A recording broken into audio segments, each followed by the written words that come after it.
allí a través del internet.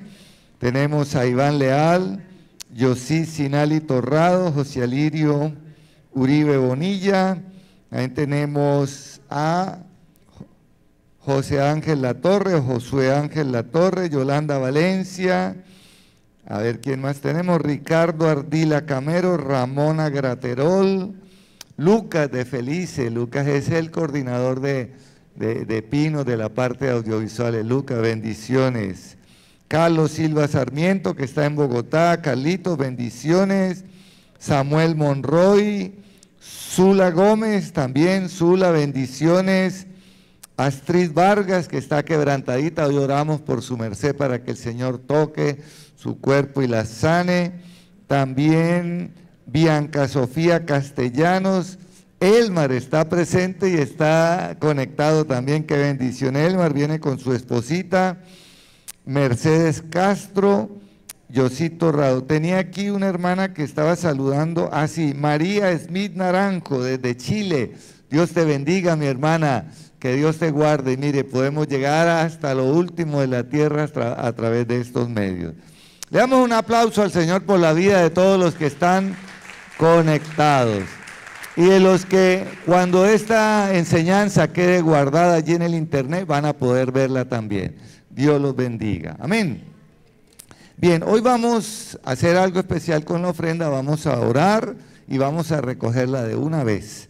Y yo quiero que los sugieres se preparen, que alisten sus sobres. Si usted necesita un sobre, levanta la mano y lo solicita. Hay un texto en Lucas capítulo 21, que yo quiero que usted lo observe y que ese texto aclare para usted lo que es dar al Señor, lo que significa nuestra ofrenda, nuestro diezmo y nuestra primicia, y que el texto sea el que le hable a usted. Lucas 21, versículo 1 al 4. Mire lo que dice la Escritura, Lucas 21, del 1 al 4. Levantando los ojos vio a los ricos que echaban sus ofrendas en el arca de las ofrendas. Vio también a una viuda muy pobre que echaba allí 2 blancas. Y dijo: en verdad os digo que esta viuda pobre echó más que todos, porque todos aquellos echaron para las ofrendas de Dios de lo que les sobra, mas esta de su pobreza echó todo el sustento que tenía. Este es un texto donde Lucas nos transmite las palabras del Señor Jesús y Él está colocando un hito, una señal, una marca. No es la cantidad lo que el Señor alabó de esta mujer pobre y además viuda, fue la disposición con que ella dio. De modo que cuando nosotros demos, miremos, examinemos nuestro corazón. Generalmente tiene que haber en nuestro corazón gratitud, porque todo lo que tenemos lo hemos recibido de Dios, y a la verdad lo que tenemos o lo que damos lo estamos devolviendo. Y Dios se agrada con esa actitud de agradecimiento al dar. Y Él ni siquiera ve la cantidad, Él ve la disposición de nuestro corazón. Yo quiero que usted, si ya diligenció el sobre, se coloque de pie por un momento, tome su sobre, colóquese en pie. Y presentémoslo delante del Señor, dándole gracias, porque esa tiene que ser nuestra actitud. Gratitud a Dios porque nos permite ser instrumentos para que el reino de Dios continúe y se extienda hasta lo último de la tierra.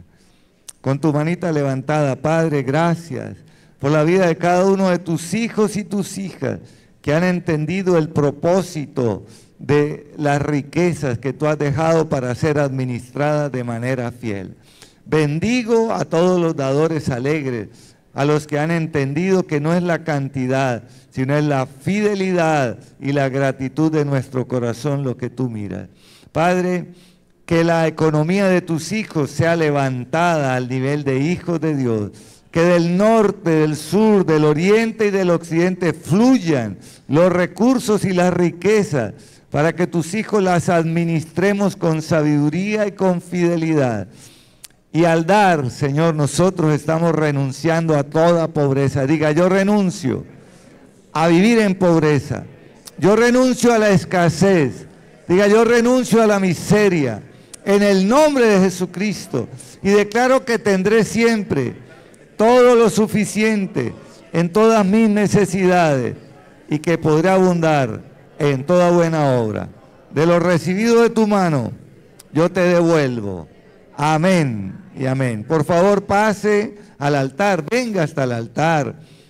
El texto dice, traigan la ofrenda al alfolí y haya alimento en mi casa, dice en Malaquías 3:10. A ver si no abro las ventanas de los cielos y derramo sobre vosotros bendición hasta que sobreabunde. Dice, reprenderé por vosotros al devorador y no os destruirá el fruto de la tierra. Dice, y las naciones les dirán, bienaventurados, porque seréis tierra deseable, dice Jehová de los ejércitos. ¿Quién lo dice? Jehová de los ejércitos, nuestro Dios todopoderoso, de quien son todas las cosas. Salmo 24 dice, de Jehová es la tierra y su plenitud y todos los que en ella habitan. Amén. Bien. Vamos a tomar la palabra del Señor. Hoy es como una especie de continuación de la palabra de hace 8 días, del día del Señor, de la venida de Él, pero vamos a enfocarnos en un punto crucial que como iglesia necesitamos tener claro.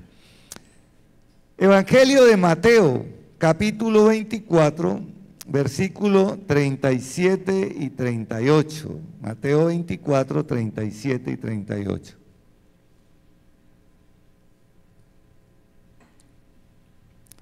Bien, lo tenemos acá en la Reina Valera 1960. Si usted tiene otra versión de Biblia, pronto dice un poquito diferente, pero es lo mismo. ¿Qué dice la palabra del Señor? Vamos a leerla en el nombre del Padre, del Hijo y con la unción del Espíritu Santo. Mas como en los días de Noé, así será la venida del Hijo del Hombre. Porque como en los días antes del diluvio estaban comiendo y bebiendo, casándose y dando en casamiento, hasta el día en que Noé entró en el arca. Amén. Cierra tus ojitos y vamos a orar para que el propósito de esta palabra se cumpla en nuestras vidas. Padre, gracias por tu palabra, que nunca regresará vacía, sino que hará todo aquello para lo cual tú la has enviado. Señor, que tu palabra, que es viva y eficaz, toque nuestros corazones, seamos advertidos, seamos redarguidos por ella, para tener delante de ti una vida íntegra y agradable, de tal forma que el día que tú regreses, nosotros estemos atentos y vigilantes y podamos irnos contigo para gloria y alabanza de tu nombre. Amén. Amén. Dale un aplauso al Señor por la palabra. El título es Como en los días de Noé. ¿Cómo es el título? Como en los días de Noé. Esta frase parece inadvertida, como en los días de Noé. El Señor está haciendo una comparación de cómo será su segunda venida y de cómo fue en los días de Noé, y está haciendo un paralelo.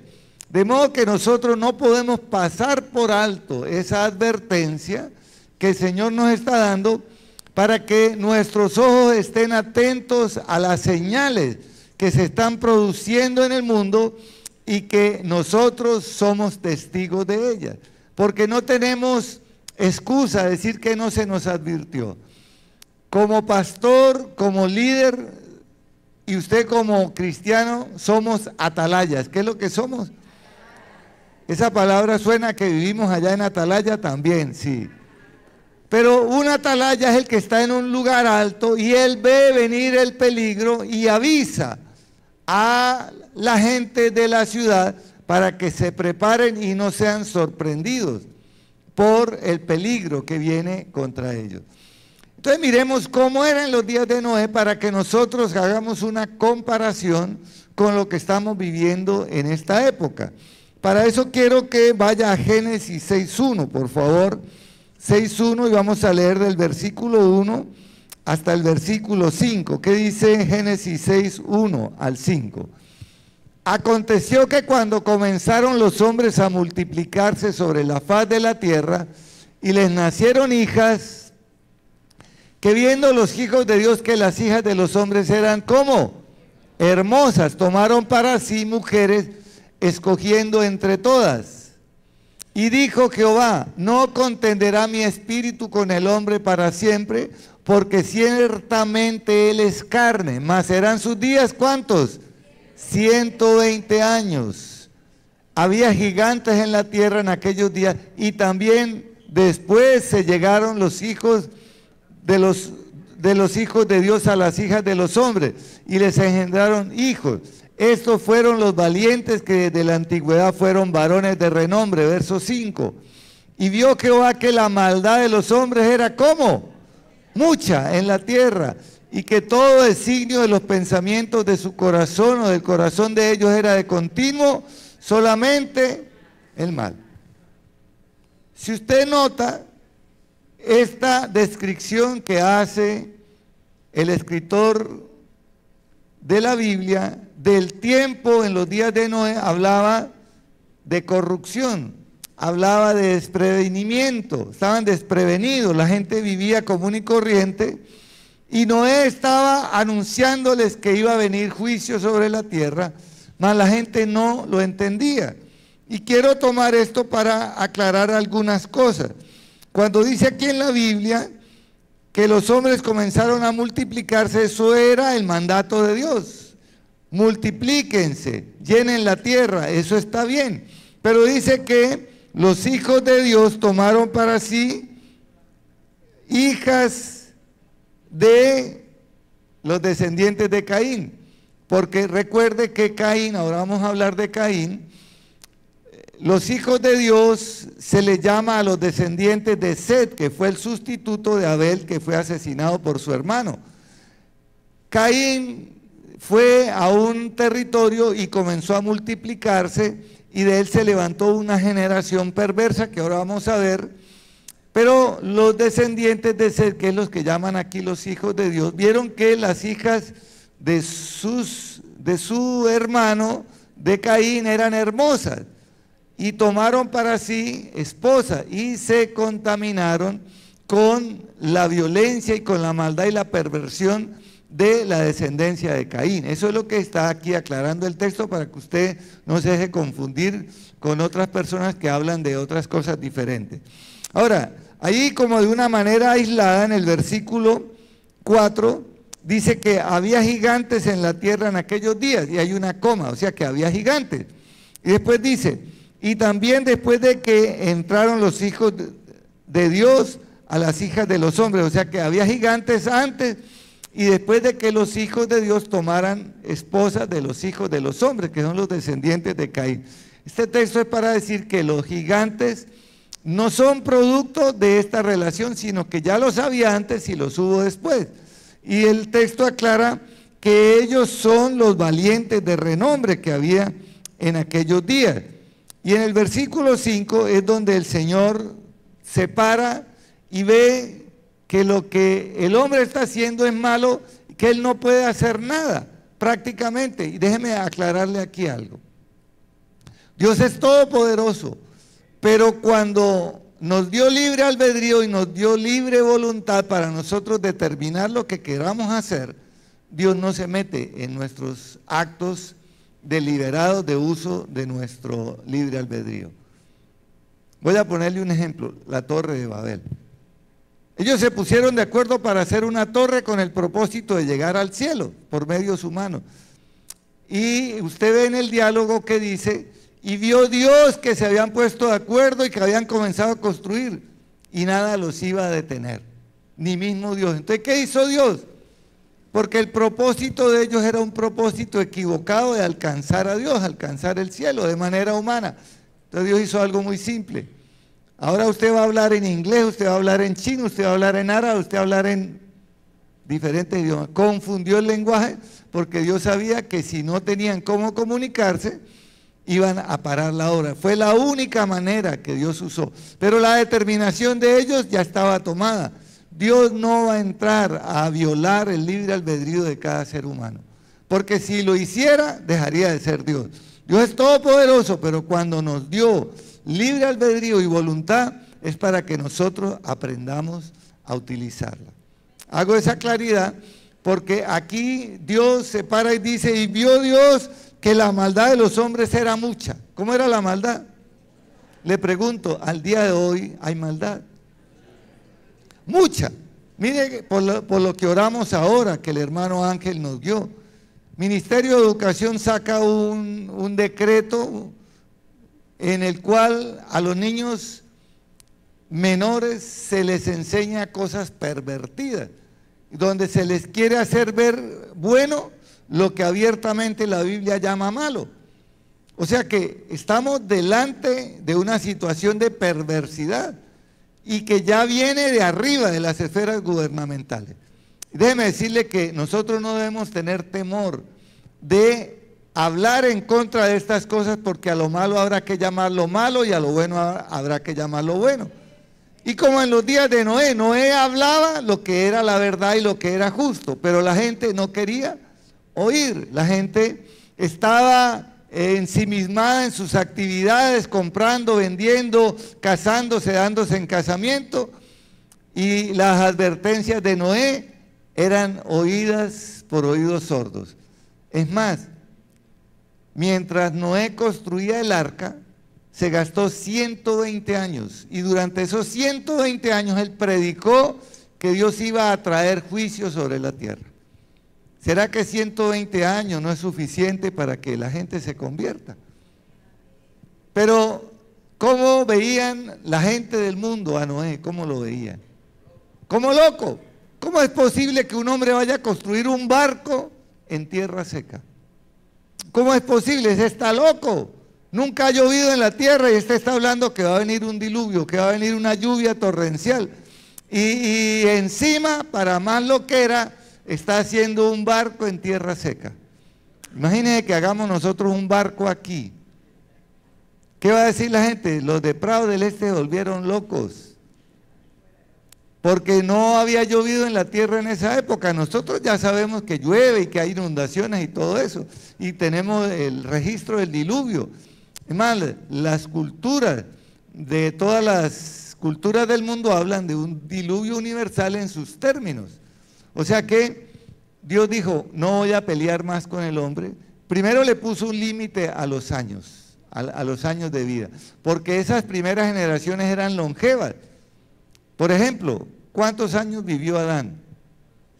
930 años. Y hay quienes se atreven a decir que eran años de menos meses. No, años de 12 meses, años de 365 días y un cuarto. Esa es la cantidad exacta de días de un año.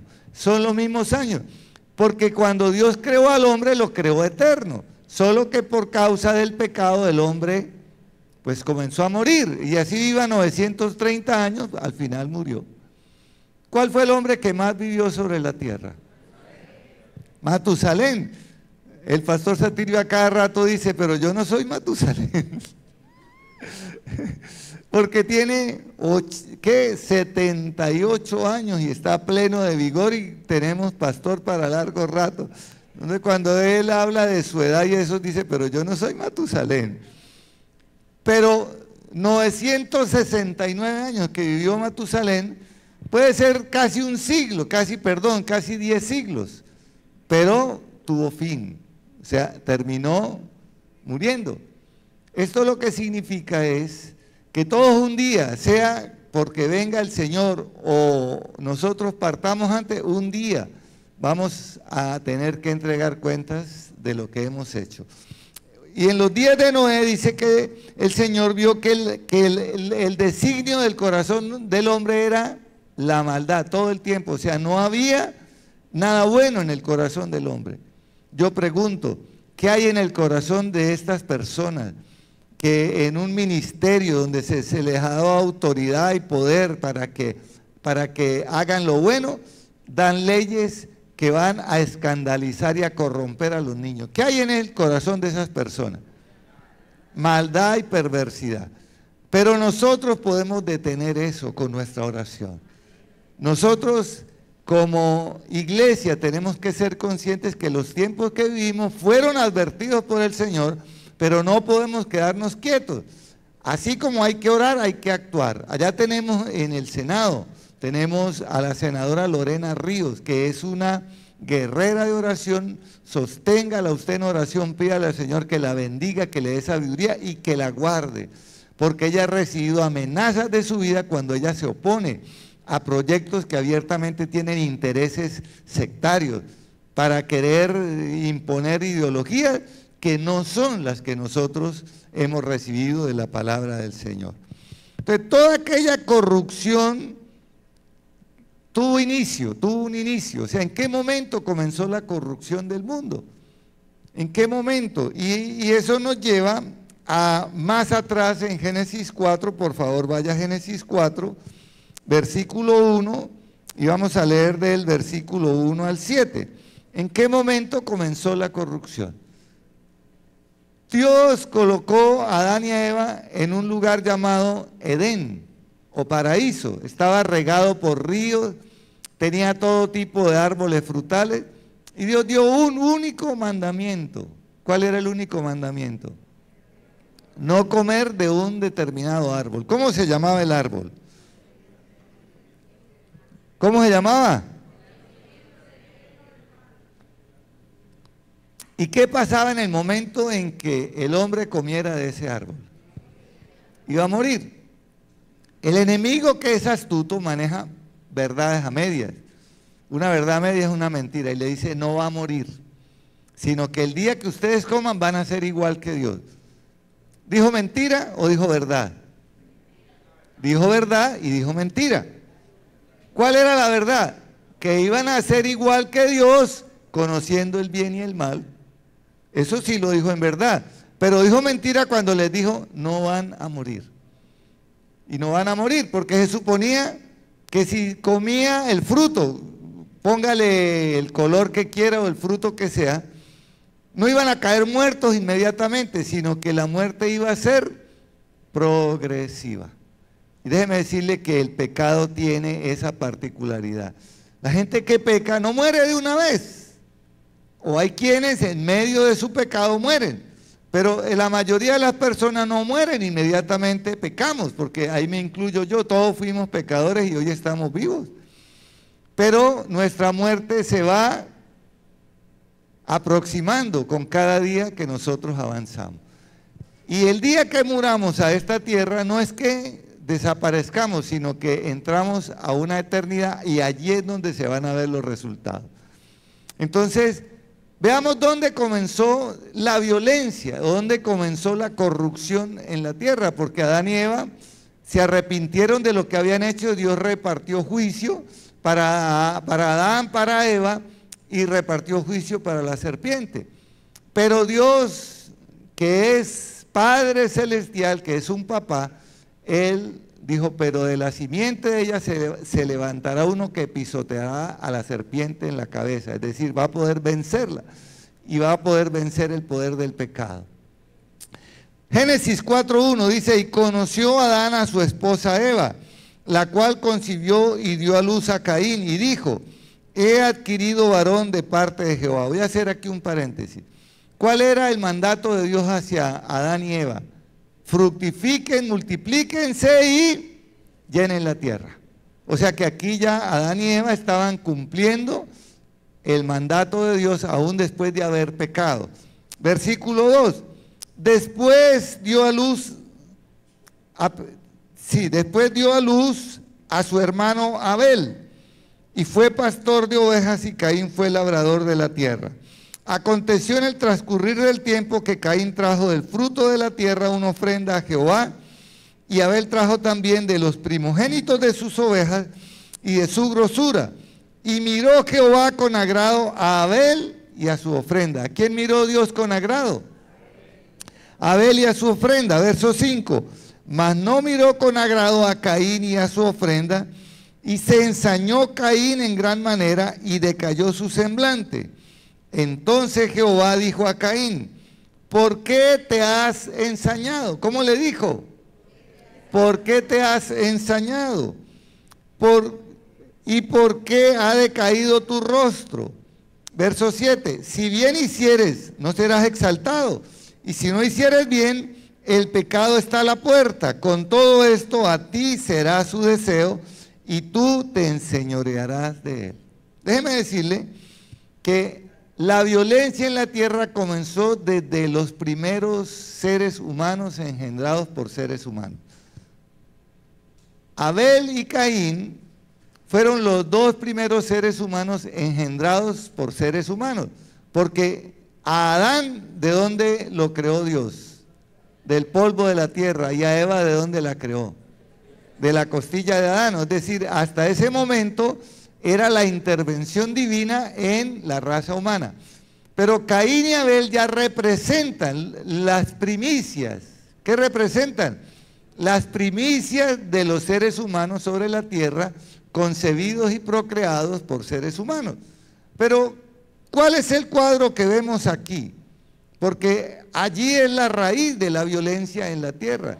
Dice que andando el tiempo, o sea que ya ellos habían crecido, probablemente se llevaban 1 año de diferencia, porque el tiempo de gestación de un ser humano es de 9 meses. Y pasada la dieta, pues la mujer puede volver a quedar embarazada, aún en medio de la dieta puede quedar embarazada, y en ese tiempo pues, no había métodos anticonceptivos, probablemente Caín y Abel se llevaban aproximadamente 1 año de diferencia.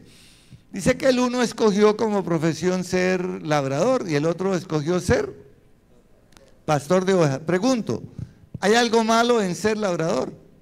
No, no hay nada malo en ser labrador, porque tiene que haber alguien que cultive la tierra, si no, ¿cómo hacemos nosotros para comer la yuquita, la papa y todo lo que tiene que ser sembrado?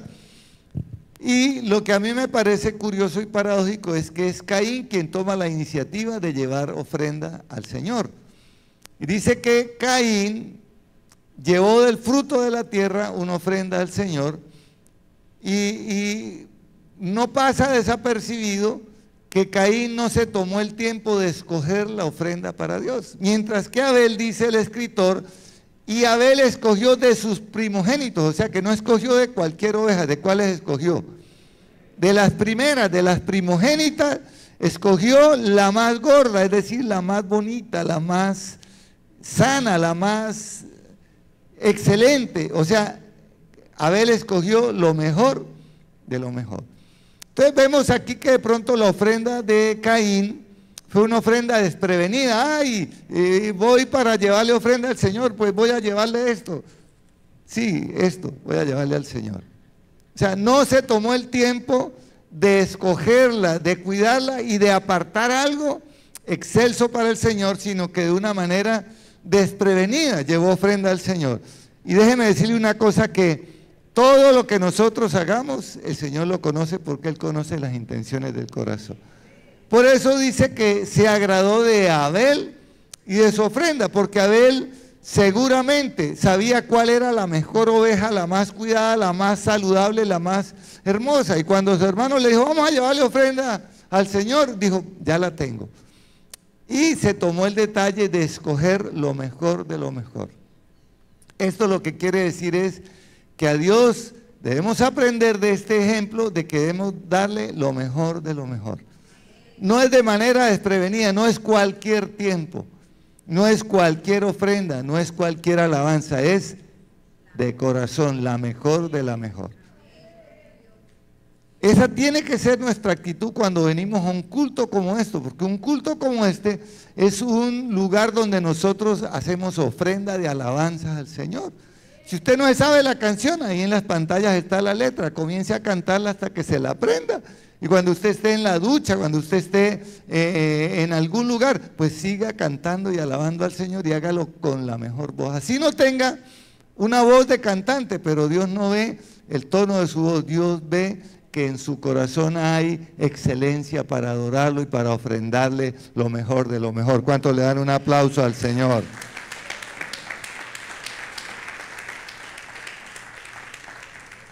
Entonces vale la pena tomarnos el tiempo para que lo que le demos al Señor sea lo mejor de lo mejor, no las sobras, no algo desprevenido, sino que de manera premeditada, de manera excelsa, nosotros podamos darle al Señor lo mejor. Pero ahora vamos a centrarnos en Caín. ¿Qué ocurrió con Caín? Cuando vio que Dios se agradó de Abel y de su ofrenda y a él no le dijo nada. Es como cuando a veces pasa, sucede en un aniversario, yo comienzo a dar las gracias a todos los que participaron y de pronto se me olvida alguien. Pero a mí es porque se me olvida. Y de pronto dices, ve, todo lo que yo hice y ni siquiera el pastor se acordó de mí. Déjeme decirle algo, a mí se me puede olvidar, pero a Dios no. Dios es el que recompensa todo lo que hagamos para su obra.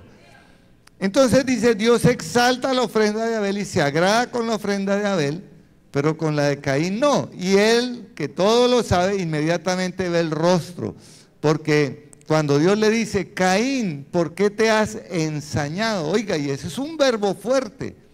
¿Sabe qué significa ensañado? Ensañado significa enfurecido, significa encolerizado, o sea, una actitud maluca, airado. Por eso Pablo dijo, airaos, pero no pequéis, no se ponga el sol sobre vuestro enojo. Entonces aquí lo que el Señor está diciendo, una actitud como la de estar airado puede llevarnos a hacer cosas terribles. Por eso cuando usted se aire, respire profundo y cuente hasta 10. No permita que la ira se apodere de usted, porque el Señor le está diciendo a Caín, Caín, el pecado está a la puerta, la ira está ahí. O sea, pregunto, ¿es malo airarse? Yo me puedo airar, pero el apóstol dice, pero no peques. O sea, yo tengo derecho a enojarme. Si a mí me ofenden, si a mí me quitan, me roban, yo tengo derecho a enojarme. Pero la diferencia está en que yo no responda a esa ofensa con saña, con ira. Porque muchas veces la reacción del ser humano ante una ofensa siempre es mayor. Y ahora lo vamos a ver en los descendientes de Caín. O sea que Caín tuvo la oportunidad de arrepentirse, porque Dios le dice primero, Caín, ¿qué te pasó? ¿Por qué estás pálido? ¿Por qué estás temblando? Yo conozco gente cuando se aira le tiemblan los labios. Conozco gente que le tiemblan de la rabia, y esa gente con los labios temblando son capaces de hacer cualquier cosa. Téngale miedo a una persona que le tiemblan los labios cuando se aira. ¿Por qué? Porque allí la ira es un consejero terrible. Mucha gente en momentos de ira hace cosas desastrosas y después ni siquiera tienen tiempo de arrepentirse. Entonces Dios le dice a Caín, Caín, está ahí la ira, pero te puedes enseñorear de ella. Es decir, lo que Dios está diciendo es, podemos tener control sobre nuestra ira. Podemos enojarnos, pero no debemos dejarnos llevar por la ira, porque la ira es el más terrible de los consejeros, y vemos que el final de este episodio es que Caín termina matando a su hermano Abel. O sea que Caín pasó el momento, se enojó porque Dios no lo honró a él, sino que se agradó fue con su hermano. Y él, en vez de decirle, Señor, ¿y qué pasa con mi ofrenda? ¿Qué te desagradó? Y Dios le hubiera dicho, Caín, no tuviste detalle en escogerla para mí con excelencia. Mira que yo soy un rey. Usted va a llevarle a un rey cualquier cosa desprevenida. No, a veces a los seres humanos les damos lo mejor. Y a veces pensamos que porque las cosas son costosas son lo mejor. Y hay gente que regala regalos costosísimos queriendo dar lo mejor, y eso está válido. Pero cuánto más para el Rey de Reyes y Señor de Señores. Entonces Caín premeditó lo que iba a hacer, es decir, mire que la hazaña y el enojo que él tenía contra Dios lo descargó contra el inocente, el que no tenía por qué pagar. Y dice que estando en el campo, probablemente convidó a su hermano, vamos, ayúdeme, que tengo que correr una piedra, o ayúdeme que tengo que hacer esto, y cuando estaba allí dice que lo asesinó. O sea, este es el registro del primer asesinato, que fue como las primicias de lo que iba a venir en ese tiempo. Por eso el escritor dice, que era grande la maldad de los hombres, el designio de su corazón siempre era la maldad. Pero tenemos un origen, Caín. Y vamos a mirar un momentico cómo era la descendencia de Caín para que nos hagamos una imagen de lo que ocurría, porque el Señor nos dice como en los días de Noé. Y eso nos lleva allí más adelante a Génesis. Bueno, perdón, yo no quiero pasar por alto esto. El Señor le dice a Caín lo siguiente, cuando está redarguyéndolo para que se detenga de su ira. Le dice, Caín, si bien no hicieres, no serás exaltado. O sea, ¿qué se espera cuando uno hace algo bueno? Que lo exalten, que lo honren. Pero si hace algo malo, ¿qué debe esperar uno? Una reprimenda, un regaño, una corrección. O sea, el Señor está diciendo, el que hace lo bueno es exaltado y es honrado, pero el que hace lo malo no. Pero hay gente que hace lo malo, pero quiere ser honrada, que es el torcer los valores, como estamos viviendo ahora, que la gente se ufana de cosas terribles, se ufana de ser ladrón, se ufana de ser drogadicto, se ufana de dañar su cuerpo, se ufanan de muchas cosas terribles, que no agradan a Dios y esperan que se les honre. Entonces Dios le está advirtiendo a Caín, Caín, si tú haces lo malo, pues eso es lo que vas a recibir, una reprimenda, ¿por qué te enojas? O sea, ¿qué había en el corazón de Caín que no aceptó el consejo de Dios? Soberbia. ¿Qué era lo que había?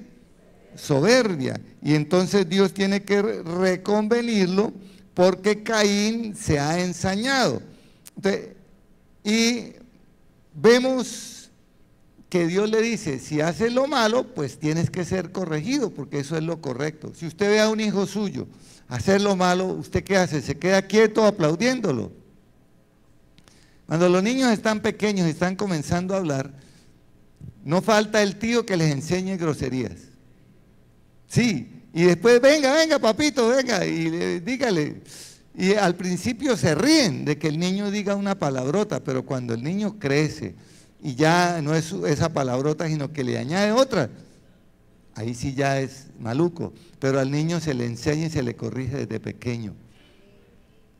De modo que lo que Dios estaba aquí era dándonos una clase de pedagogía desde temprana edad. Entonces, vemos que Caín, de forma deliberada, él premeditó lo que iba a hacer, con premeditación y alevosía. Ese es un término jurídico, ¿cierto? Para hablar de algo que se hace de manera consciente de que se va a hacer daño. Hay gente que peca de manera premeditada y con alevosía. Dice, me voy a desquitar. ¿De quién es la venganza? De Dios. Usted no se ponga a vengarse de nadie. Si usted recibe un agravio, páselo por alto, perdone a la persona y deje que Dios sea el que tome venganza por usted.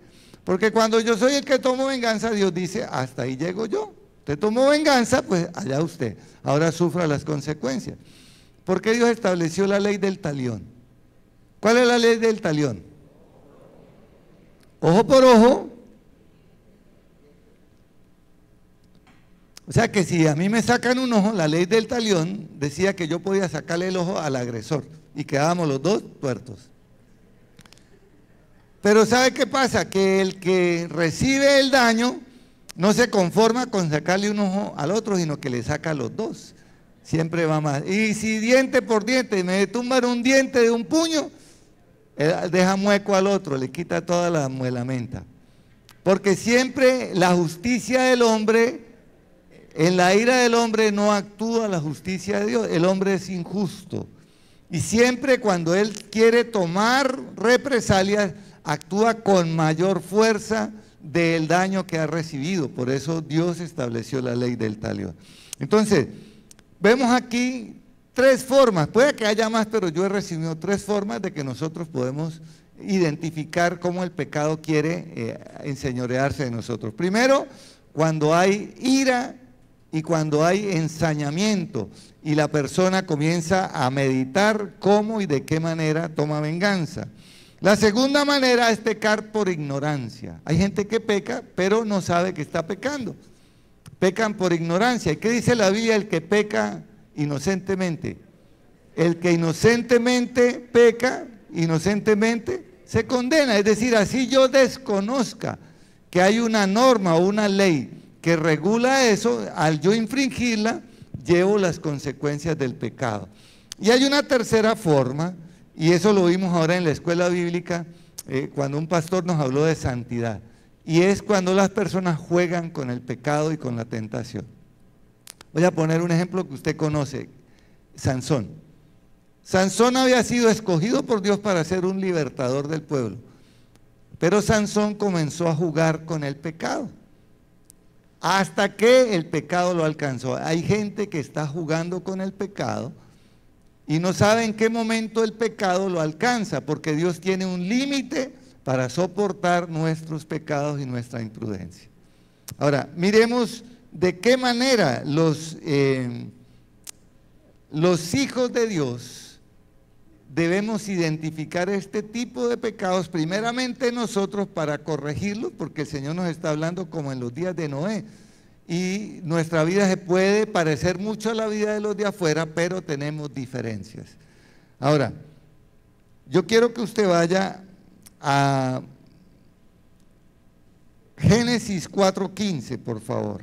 Génesis 4:15, donde habla de los hijos de Caín y cómo ellos, ya en la quinta generación de Caín, la maldad era terrible. Mire lo que dice Génesis 4:15 y el 16. Y le respondió Jehová, vamos directamente al 23. Génesis 4:23. Y dijo Lamec a sus esposas Ada y Sila: oíd mi voz, esposas de Lamec, y escuchad mi dicho, que a un varón maté por mi herida y a un joven por mi golpe. Si 7 veces será vengado Caín, Lamec en verdad 70 veces lo será. Dios había dado una protección sobre Caín para que no lo mataran. Eso está en el texto que les había dado anteriormente, pero que lo vamos a omitir por cuestión de tiempo. Génesis 4:15 y 16. Dios había cubierto a Caín con una protección. Dios en su amor, en su carácter de amor, cubre a Caín, al pecador, para que no sea vengada la sangre de su hermano. O sea, lo protege, porque Dios es justo y da oportunidades. Y yo pensaba, bueno, ¿por qué Dios le dio esa protección a Caín? De pronto esperando que Caín se arrepintiera, pero vemos que en vez de arrepentirse, las generaciones de Caín fueron cada vez más perversas. Y vemos aquí este personaje llamado Lamec, que era de la quinta generación de Caín, y dice que por un golpe de alguien lo mató, y por una ofensa del otro igualmente lo mató. Y dice, y si a mi padre Caín Dios castigará 7 veces o lo vengará 7 veces, a mí me va a vengar 70 veces. Es decir, la maldad encima tuerce la palabra para hacer decir lo que no quiso decir. Entonces, solamente en ese pequeño ejemplo vemos cómo era la maldad y la violencia de la gente en la tierra. Pregunto, ¿hay algún parecido con lo que vivimos al día de hoy? Mucho parecido. Mucho parecido, porque hay mucha violencia y ahora por un aparato como este lo pueden a uno matar. ¿Qué puede valer esto comparado con una vida humana? Increíble, increíble. O sea, nosotros estamos viviendo tiempos como en los días de Noé, y es lo que el Señor está advirtiendo, como en los días de Noé. No podemos pasar inadvertidos la violencia y todos estos decretos de perversión que a nivel del mismo gobierno se están expidiendo. Estamos viviendo tiempos proféticos. Israel es el reloj teológico de Dios. Es la alarma que se prende. Lo que sucede en Israel, en Jerusalén, es el cronómetro profético de Dios de que su venida está cerca. Ahora, en Génesis 6:5, que ya quiero cerrar esta parte para terminar, dice que, y vio Jehová que la maldad de los hombres era mucha en la tierra. ¿Cómo vio Dios la maldad? Mucha. Y que todo designio de los pensamientos del corazón de ellos era de continuo solamente el mal. Y se arrepintió Jehová. ¿Qué hizo Dios? Se arrepintió Jehová de haber hecho al hombre, y le pesó en su corazón y dijo, Jehová, raeré de la faz de la tierra a los hombres que he creado, desde el hombre hasta la bestia, y hasta el reptil y las aves del cielo, porque me arrepiento de haberlos hecho. Verso 8, Génesis 6:8. pero Noé halló gracia ante los ojos de Jehová. ¿Qué fue lo que halló Noé? Gracia ante los ojos de Jehová. Verso 9. Estas son las generaciones de Noé. Noé, varón justo, perfecto, fue en sus generaciones y con Dios caminó Noé.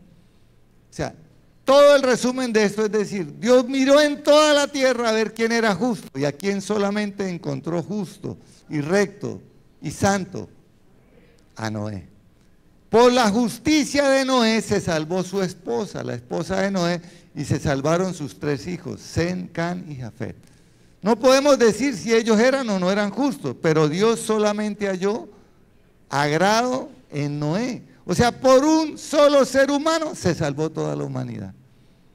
Por eso el Señor está llamando la atención como en los días de Noé, porque por un solo miembro justo en una familia Dios puede salvar toda la familia. Por una sola iglesia santa Dios puede salvar a toda la ciudad o a toda la nación. Porque hasta a las iglesias ha llegado la corrupción y no quiero hablar de eso porque ya hay abiertamente iglesias de movimientos LGTBI, hay iglesias de cualquier tipo de doctrina donde toman la Biblia y quieren parecerse a los santos. ¿Qué encontró Dios en Noé? Diga, ahí dice, varón justo, perfecto. O sea, eso es, o esas tienen que ser nuestras actitudes esperando la venida del Señor.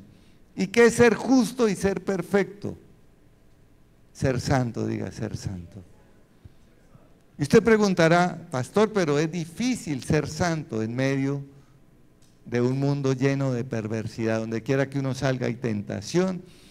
Ahora las mujeres se visten de manera descarada, no les importa, van hasta con sus esposos vistiendo unas prendas descaradas y los esposos les da lo mismo.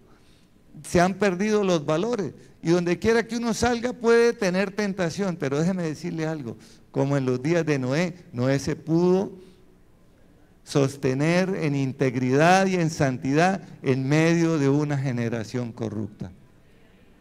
Pudo ser luz en medio de un mundo en tinieblas.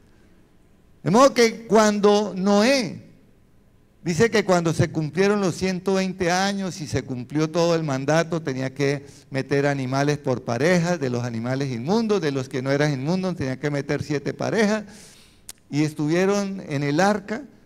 Dice que cuando Noé entró el último animal y todos estaban adentro, ¿quién cerró la puerta del arca? Dios. Y lo que Dios cierra nadie lo puede abrir. Pero lo que Dios abre está abierto, nadie lo puede cerrar.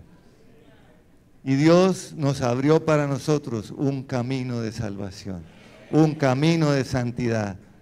Se llama Jesucristo, el Hijo de Dios, el Rey de Reyes. Él es nuestra arca de salvación.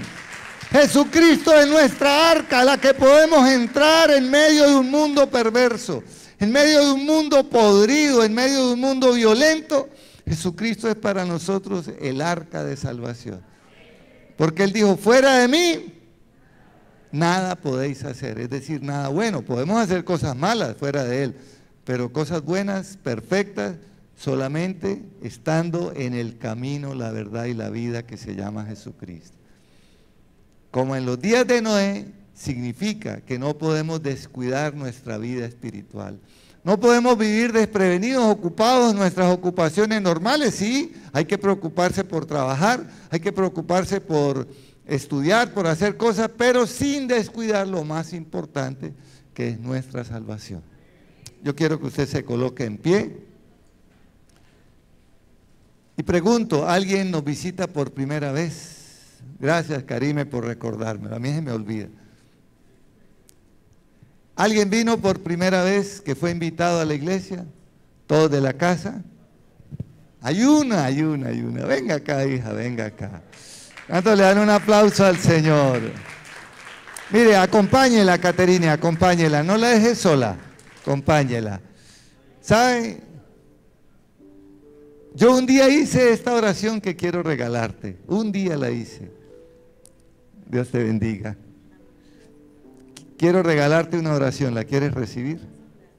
Bueno, cierra tus ojitos y di conmigo: Señor Jesucristo, vengo delante de ti, después de haber oído tu palabra, para pedirte perdón con todo mi corazón y con toda mi alma por todo lo malo y pecaminoso que yo haya hecho hasta el día de hoy. Reconozco mi condición de pecado y hoy me arrepiento. Perdóname, Señor. Yo quiero que entres a mi corazón y que ocupes el primer lugar. Te recibo como mi Señor y mi Dios y te reconozco como el único y suficiente Salvador de mi alma. Séllame con tu Espíritu Santo y escribe mi nombre en el libro de la vida para el día de la redención. Diga: ahora puedo decir con toda confianza que soy hija de Dios, porque te he recibido en mi corazón y creo en tu nombre. Como hija de Dios, yo renuncio a toda maldición que hubiera llegado a mi vida por mi pecado o el de mis padres, abuelos o tatarabuelos, y me declaro libre en tu nombre, Señor Jesucristo. Cierro toda puerta que abría las tinieblas, sea de manera voluntaria o involuntaria, y declaro para mi vida libertad y victoria en Cristo Jesús. Amén, amén, amén. Gracias. ¿Cuántos reciben la palabra? Quiero que levante sus manitas al cielo y oremos. Como en los días de Noé. Recuerde, estábamos viviendo tiempos como en los días de Noé. Pero usted y yo marcamos la diferencia. Padre, gracias porque tu palabra nunca regresará vacía, sino que hará todo aquello para lo cual tú la enviaste. Como iglesia, Señor, tú nos estás preparando para tu próxima venida. Tú vienes por una iglesia santa, sin mancha y sin arruga. Tú vienes por una iglesia que no vive de apariencias, sino que tiene una relación íntima contigo y que camina contigo en integridad y en santidad. Padre, guárdanos, guarda nuestro corazón, guárdanos de pecado, guárdanos de la ira, de la cólera, guárdanos de ensañarnos, Señor, que podamos tener control sobre esas emociones negativas y que no demos rienda suelta a eso para pecar. Guarda nuestra mente y nuestros pensamientos, que podamos hacer lo correcto siempre delante de ti. Que busquemos primeramente el reino de Dios y su justicia, y todas aquellas cosas por las que el mundo se afana sean añadidas a tus hijos y a tus hijas de manera sobrenatural. Que la bendición del Padre, del Hijo y del Espíritu Santo esté sobre cada uno de ustedes en Cristo Jesús. Amén. Amén. Dios les bendiga. Vaya en paz a su casa con la bendición del Padre, del Hijo y del Espíritu Santo. Amén.